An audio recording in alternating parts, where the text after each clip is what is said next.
What up, party people? Welcome to another episode of SOFAHOOPS.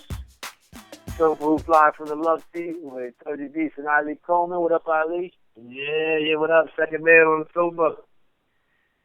Still continuing our MidSeason reviews, and we're going to deal with the Oklahoma City Thunder today. Woo! Greatest show on earth, or at least greatest show on earth. I just want to say right now, man, my foot is tapping right now, man. I'm fighting at the bitch to go at this. Look, man, second to the Warriors, the game I always want to see is the Oklahoma City Thunder, man. And it used to just be because KD is a straight assassin, cold-blooded assassin out there. But in recent years, man, this dude, man, he running through walls out there from the opening whistle, from the tap. This dude is on 20. He's not on 10. He's on 20 from the opening tap. Yo, watching Crazy Russ get after it is like, yo, that's must-see TV, man. Yo, man, he is one of my favorite players to watch. You are never gonna get a stale game from this dude. I don't care if he missed all his shots. This dude is unbelievable to watch, man. He don't care about nothing, nobody who's on the other side. He don't care about coaches. He don't care about the plays. Listen, man.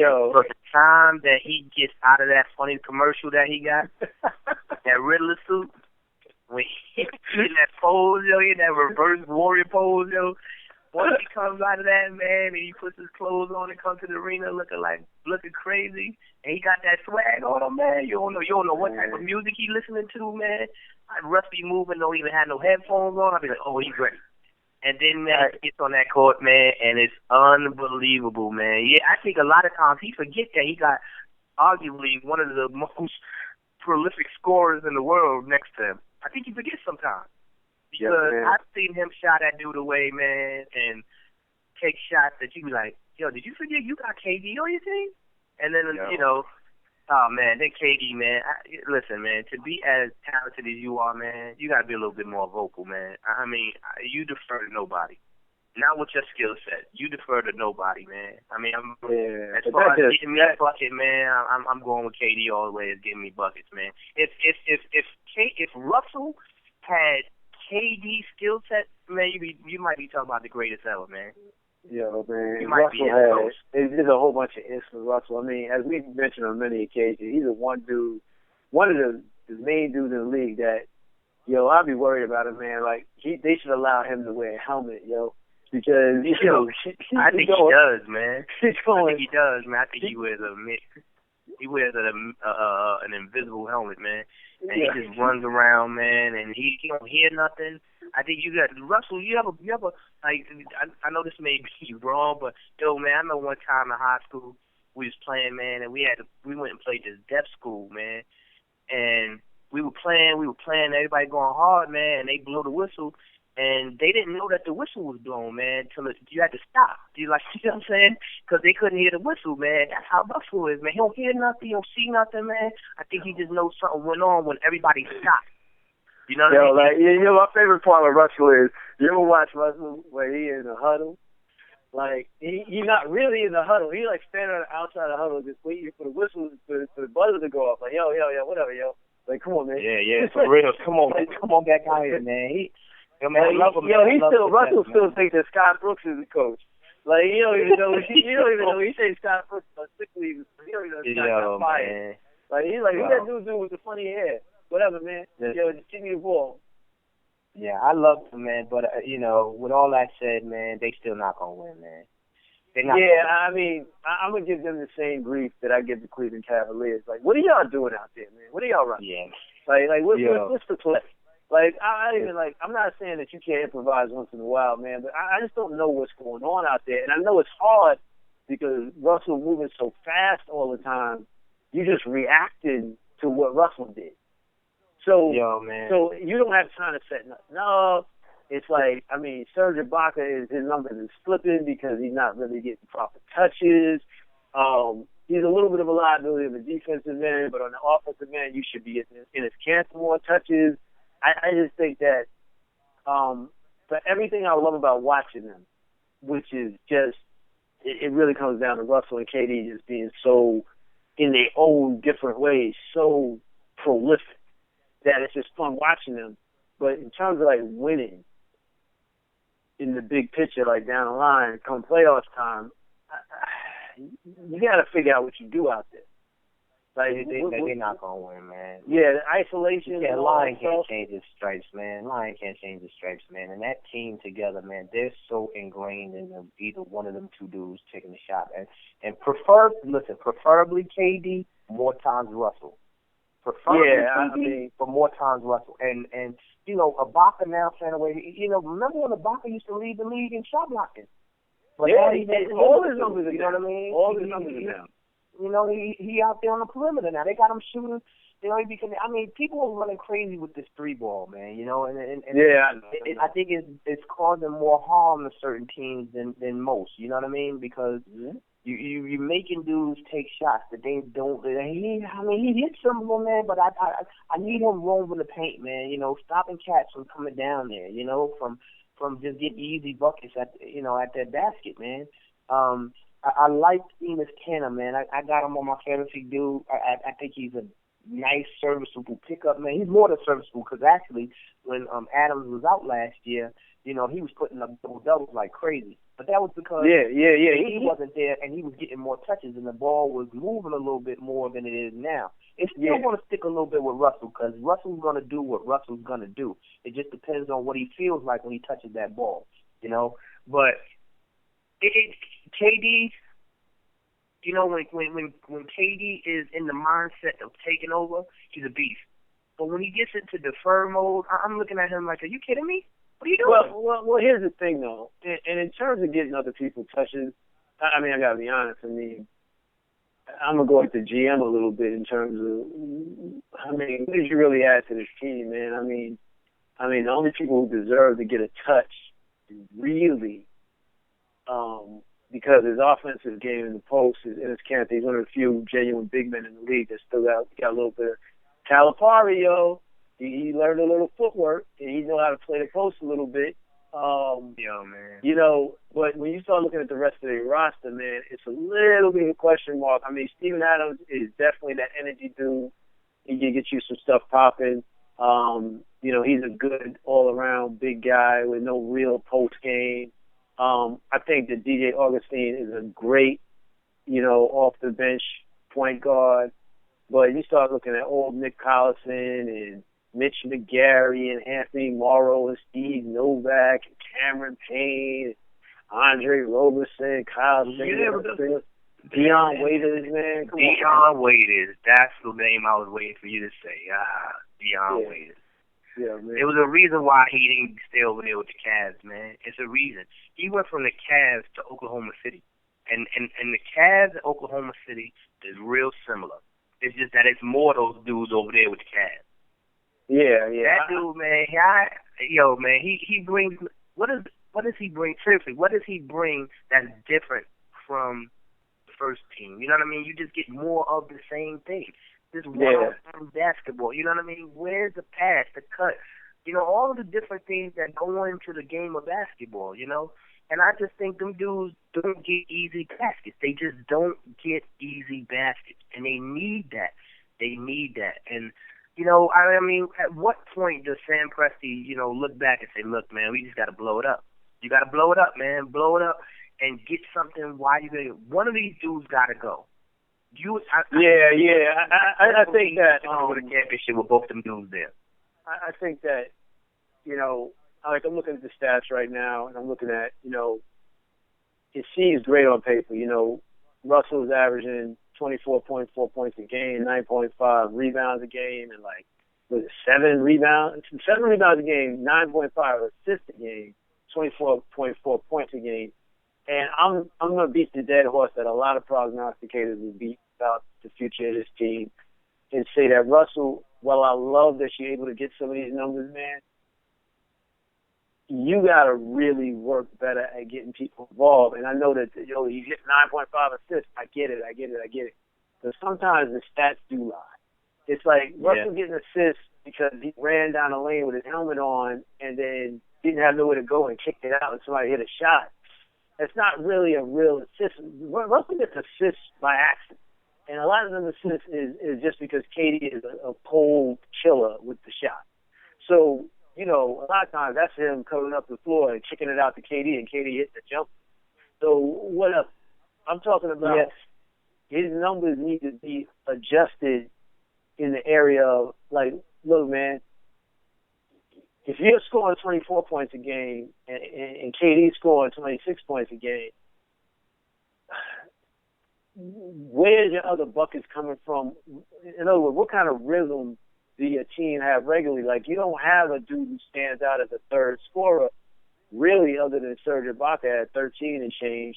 I mean, you got to get other dudes engaged. Their team is the number one reason why I'm not high on stats. And the stats don't always tell a story. And this is the team that, in my opinion, that exemplifies that, because just for what you just noted, everything about Russell, you know what I mean? And, you're not taking into consideration the tempo, who's involved, when they get in the ball, the assists are coming how. Does the team look ready to play on both ends of the floor? Are they playing for the coach? You know what I mean? How are they on their defensive principles? Are they, letting guys go? I mean, it's good to score a lot of buckets, but if your team, if the people you're playing against are scoring a lot of buckets, then you play in the game of, we got to try to outscore them. And like you said, even if he averaged 30 and KD averaged 30, that's 60 points. Where you going to get the other 40 from? Because at that pace, you're going to have to score 100 points plus to win. Every night. Yeah, every night. You got to put up all these crazy numbers. It's playing at this breakneck speed, and it's similar to what I went into about the Cavaliers. Down the stretch in games with these dudes, I see a lack of any kind of, offensive principles, of any kind of thing that they can do that they know they can get.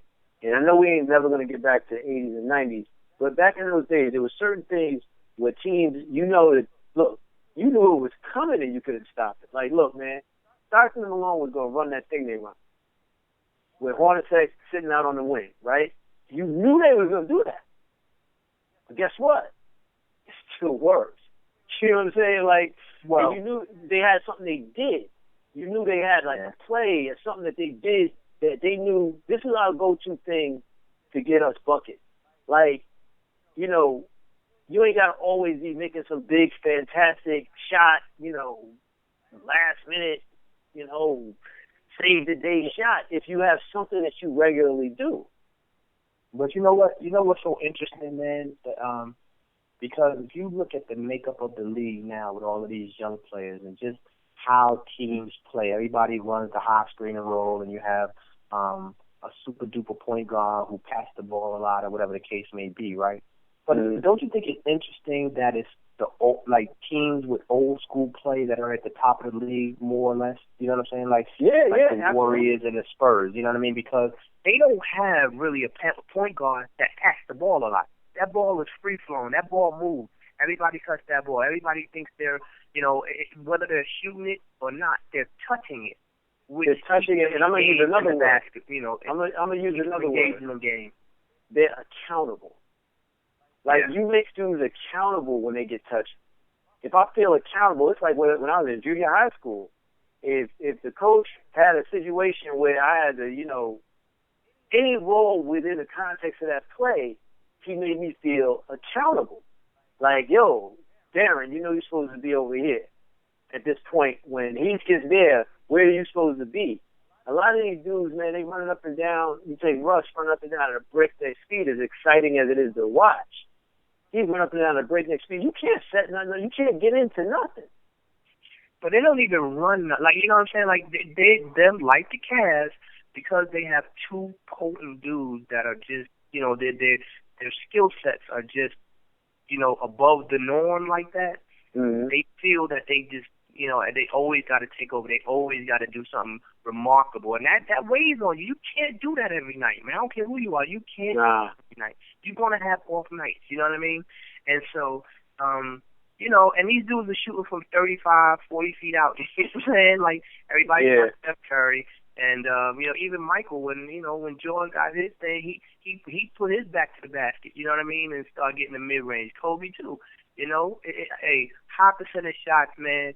You make everybody accountable in the offense, man. That's why I love the triangle offense, because of the way it was touched. Yeah, we knew Michael was going to shoot the ball more times than none, but the ball still touched Curry hands. The ball still even touched what's the other Aussie that was down there for them at the time? Oh, you talking about Longley? Yeah, Luke Longley. You had Luke Longley and Tony Kukoc and Steve Kerr. Even though more times than you look up and they only had 3 shots a game, but still, you dudes had to guard them, and they were running around setting real screens. Guys was running off. If you look at them when they run off screens, they're running shoulder to shoulder, just the little basic fundamental stuff. But the fact that the Warriors team, the Spurs team, two teams that play a certain style of basketball with cut screens and precision, and constant movement, constant ball movement. I think that beats that one-on-one basketball all day long, man. Because right now, and when that's the league norm, is this kind of isolation, one-on-one basketball. At the end of the game, there's no real play. It's just like, it's a lot of hero ball out there on most of these teams. Like some of the better, more well-known teams in the league play a whole lot of hero ball. And again, we can get grief from the young heads, but as old heads, we just come up on a different style of what you do in certain situations. And I get that the league is different now, but at the same time, there's things that work and there's things that don't work. There's a reason that, the Spurs been in the finals like 3 years in a row. You know what I mean? Or whatever. They was in the finals 3 years in a row before last year. They do certain things well consistently. And they plug and play well. So one man down, you stick another man in who knows what he's supposed to do in his role. Quality guy. Yeah. And I gotta be honest, Billy Donovan looked like a deer in the headlights over there, to be honest with you. I mean, to me. He looks like a little Eddie Munster, don't he? He do look like a little Eddie Munster over there. He looks like a deer in the headlights, man. He looks like he don't really know what to do in that situation. He can't coach them dudes, man. And as much as people people trying to change their note on him, I reiterate, I think he's one of the most exciting dudes to watch in the league. But a lot of nights, man, I just feel like Russell was uncoachable. He's not listening. Yeah, man. He listen. Him, I think he work out with LeBron, man. Like these dudes, they do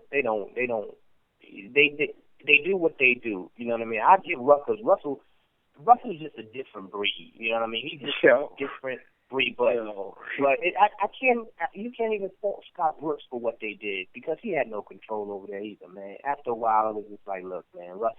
Look, what was you gonna do? Bench Russ? You wasn't gonna do that, man. And he's one of them on your team, but Scott Brooks, man, he's a little Tasmanian devil, man. Yeah, Tasmanian devil, man. He's just a whirling dervish. You got to blow it up, man. I think at this point, realistically, all honesty, you got to break the team up, man. You got to go while you can get something for them. Right. Yeah, so right now, KD is in his contract year. Right, he's gonna be a free agent. If he walks on you, you get nothing for him. But here's the thing. You know why they're not going to do it? You know why they're not going to do it? Back to the numbers and all that. Because right now they're 29-12. So in their mind, they think, oh no, we in good shape, whatever. The numbers are lying. Because you're right. I would pull the trigger. I would make KD or something, man. Because right now, man, I don't think they're making it through the West. And I think you're going to be right back at square one with Billy Donovan looking silly on the sideline next year. You're going to have to do something, man. Either send Russell over to the Lakers, man, and get, but you don't want none of, like, cause, no, you can't do that because you might get huertas. and say that. But yo, look, I mean, you're gonna have to, man. They both can't stay there, man. You gotta get rid of one of them. And yeah, I think that you know, KD is a specific kind of breed, and Russ is a specific kind of breed, and I don't know if honestly if they really work well together. It looks like they work well together because you look at the stats and the numbers. You think it's working, but it doesn't ever really get where it's going, man. Yeah, they both need the ball to be effective. You know what I mean? And that's what we were saying about about some of these other teams. You know, when you have two dudes or three dudes that need the ball to be effective. You know, I think that's some of the hang up with like we talked about before with Cleveland. You know, you need certain dudes. They need they can't be effective without the ball because they don't move. They don't do certain things. So. Neither one of them, KD, Russell, they don't really move much to be effective. You know, Russell run in there though and try to grab a rebound or dunk on somebody. Yeah, he got his helmet on. Yeah, he do, man. And so you know, but as far as KD, I'm like, KD, why you out there trying to shake somebody? You 6'11". This dude that's guarding you is 6'6". Why you gotta everything is the crossover to this? You working way too hard when all you have to do put that dude on the block, turn and shoot over the top of him. That's it. Yep. Like you stop. You're working way too hard, and you're gonna run into some of these dudes that's gonna be jealous, and you're gonna wind up getting injuries, man. And nagging injuries could bring a career to a halt real quickly. Well, you know, that's been another MO situation for KD is the injuries in recent years, you know. I think that I don't know if that's going to get better. Yo, but the Riddler, he got injured. Remember the Riddler got injured when he had I know, that's with Patrick Beverly. Yeah, but no, remember when he had the indentation in his face? Somebody elbowed him. Oh, yeah. He had a hole in his face the next night. Yeah, well, but as we said, Russell is a different breed. I mean, he's the dude you want on your team and simultaneously don't want on your team. Like it's a real rough. But you know what? He's getting. I ain't gonna lie. When KD wasn't there, he was getting better at running the floor. He was getting better at getting people involved a little bit more because he knew. Even though he thinks he's the number one option, even when KD's there, but he knew he was the number one option there. So it was like, man, okay, if I pass this ball a couple more times, I look good, but it's going to overshadow these 30 shots I'm about to take. You know, because it's like, oh, Russell had to shoot, but I think that he's getting better at running a team, and when he gets it, if he ever gets it, he's gonna be he's unbelievable now. But you'll be looking at one of the all-time greats, man, just because of his ability to do certain things on the floor. Here's a caveat to that, though. He does everything he does right now very much based on athleticism. And you know how I feel about these dudes who base their whole game on athleticism. You get to a certain point in your career where if you haven't really developed your skill set, now what do you do? And it's like, he's one of them dudes, man. Like, look at Dwayne Wade. He's holding it together barely.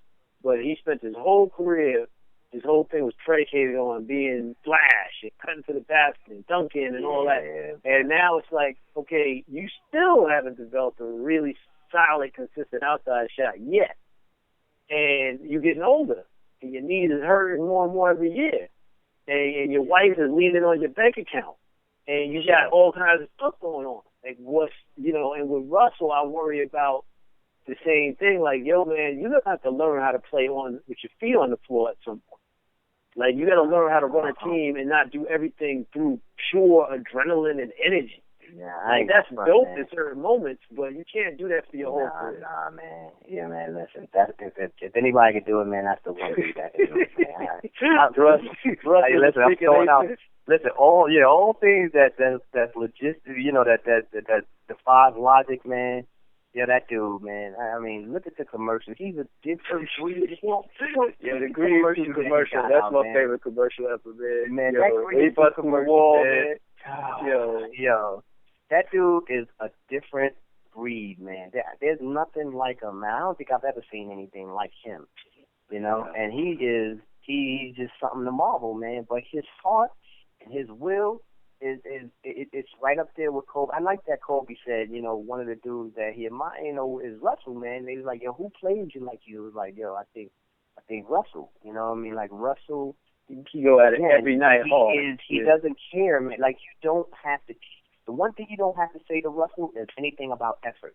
That never comes up in the conversation. You know what I mean? Whether he wins or loses, it's not. He's competing every night. You know. So I mean, I think one of those dudes got to go, man, in order for y'all to get over to the next hump. You know, and I think while you get something for them, man, and people may think I'm crazy, but I'm with you. Hey, ship KD out and get 3 players, or get 2. You can get a superstar and a great player and probably another role player for KD. Yeah, I mean, because you might mess around and lose KD in the offseason. So yeah, my trade deadline thought is that, as insane as it may sound, I think they need to try to make a move. Yeah, I think they need to make a move. They're not going to do it. We really talking like out the side of our buttholes right now, but they not going to do it. But if I was the GM, I really have to think about it, because you ain't getting a real hard commitment to KD about him coming back. And man, when they sit down in the second round, man, they'll sit down in the second round and have another. they can go ahead and think about it while they fishing, man. And Billy Donovan Brooks, and this is that look man, like it's Billy Donovan coming back to Florida, man. Yeah, Billy Donovan gonna come and ask for his job back, man. Yeah, he gonna come and ask for his job back. So what's our grade for them so far at the mid-season break? Man, it's just the same with them, man. I just, you know, I give them a C, man, because that's passing. You know, because they'll make it to the second round, but they're gonna go sit down again. I'm gonna give them like a C+ across the board, GMT, because it's more the same, man. They swapped out coaches, and it might as well still be Sky Brooks sitting over there. So it's all the same thing again. And like you said, I think they out second. Best case scenario, you know, third round, they out of there. They out of there. They're not getting through the West, man. They're not as bad as the Clippers shenanigans, but they bad. Yeah. So there it is. That's our mid-season review of the OKC Russells.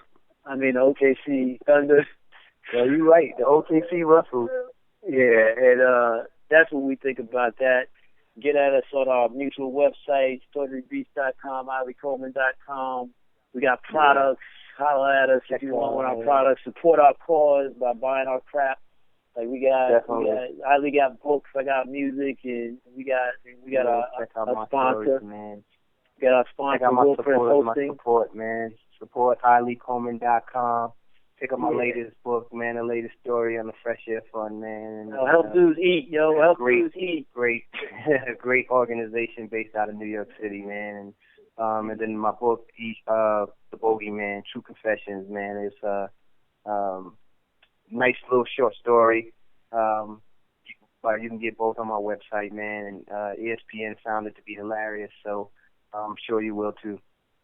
All right, y'all. That's it for the Thunder mid-season review. Peace.